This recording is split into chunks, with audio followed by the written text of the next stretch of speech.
Hello, everybody. Now, before I begin, just to make you guys feel a little bit more comfortable and make myself more comfortable, I'm going to tell a joke.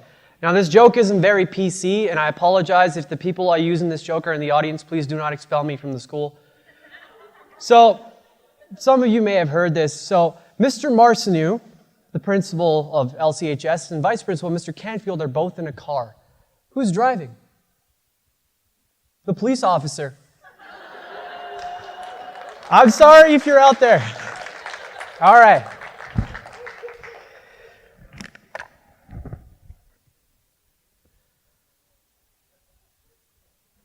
So hello, everyone.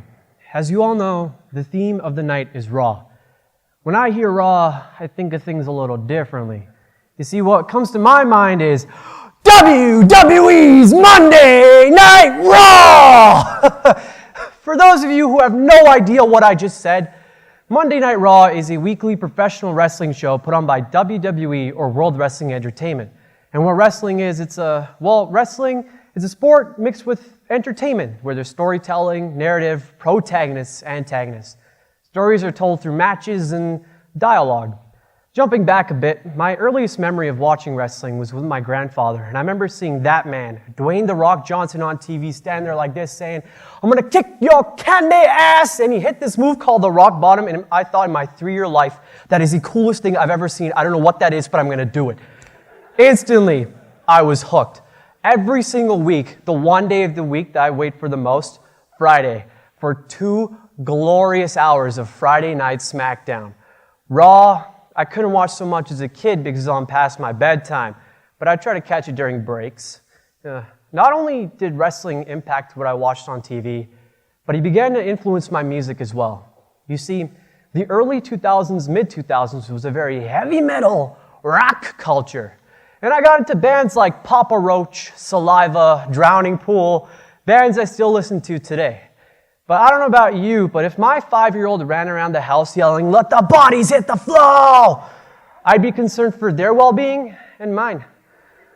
Wrestling also took over something I really love, and that's video games. I can look you all dead in the eye and say I've played every wrestling game ever made. And I've owned every single one, starting from SmackDown vs. Raw 2006, 7, 8, 9, 10, 11, W12, 13, 2K14, 15, 16, 17, Special Edition, Pre-Order Edition, Collector's Edition, you name it, I've had it at one point or another. Now, the reason, thank you, I got so much into video games was mainly the creativity suite. It was this ability to create my own characters, Jake Justice, my own storylines, matches, or even recreate what I see on TV. It was this exploration of creativity that I never had before. Helped me get through a lot of creativity block. Now, video games do have their restrictions, so at 7, I got into collecting action figures.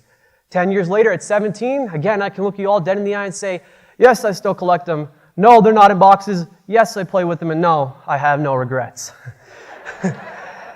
You see, one of the reasons I still love playing with these guys is, well, not only is it still fun to me, but it's the fact that it's very therapeutic for me in a way, helping me deal with a lot of stress, anger, anxiety, and even overcome things like depression. It's that whole creativity flow and expressing it in ways that I have control and doing what I want. Now, jumping back into more detail about my life, I've had a pretty good life, but it's had its fair share of bad. You see, as a kid, I was bullied and I was beaten up every single day. Things weren't always good at home or with friends or even relationships.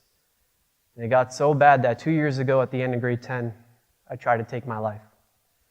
Now, I have friends, family, teachers, counselors. They were all helping me to the best ability that they could. But the only person that wasn't helping me was me. That was until I realized something.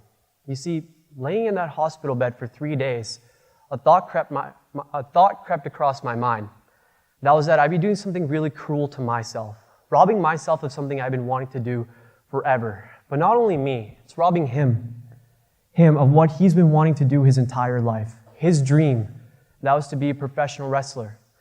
And once I understood this, I climbed to the top rope, hit that macho elbow drop, ooh yeah, dig it! And I hooked life for the 1, 2, 3, and I took control. Because wrestling was my one thing, and it still is my one thing. And I want to talk to you guys about your one thing. I'm not going to say, go out and find your one thing right now. I'm not your English teacher, and this sure as hell isn't for marks. Instead, I want to say pay attention. Pay attention to things in your life, things you do daily. These are things that you invest yourself in, mentally, emotionally. You put your time into these things. And once you begin to understand what they are, they become a great tool for you to have. And what's even more great about this is the fact that we all live our own lives. We all face our own experiences. And so we can all have our own special one thing. For me, it was wrestling. For you, it might be dance, sports, music, art, and many, many more things. You see, I have a metaphor that I use to describe this, and it goes like this. Frodo and Sam at Mount Doom. You see, Frodo and Sam get to Mount Doom, and Frodo can't go on. In this metaphor, you're Frodo. Sam is that one thing, and Mount Doom is the mountain of your life. You see, with the help of Sam, because Sam is just Sam, and he carries Frodo to the top. You're one thing carrying you to the top of this mountain. And after some persuasion and some finger losing, Frodo throws the ring into the fire. But you see, the metaphor doesn't end there.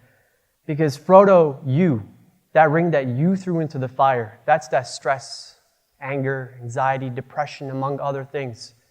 And Gollum, who jumped in after it, that's a negative impact it had on your life and the lives of those closest to you. Going back a bit, I said this was a great tool because that's what it is. It's a tool. It's not a crutch. It's not something for you to lean on. It's not something to help you escape your problems. This is there to help you fix your problems and be able to move on in life and achieve bigger and better things. Because once you have your one special thing, it becomes your totem. It becomes your motivation. And it shows you that you're never truly alone in this world. Because when the world or the people in it stick a finger in your face and tell you you're no good and you're not going to accomplish anything in your life, this one thing will help you prove them wrong. It will help you achieve things that you never thought you could, make your dreams come true. And for your one thing, it might make the difference of saving your day. Or if you're like me, it might save your whole life. So I urge you to go find your one thing. And on that note, that concludes tonight's episode of Pecha Kucha Live. I will see you this Sunday for the championship. Thank you.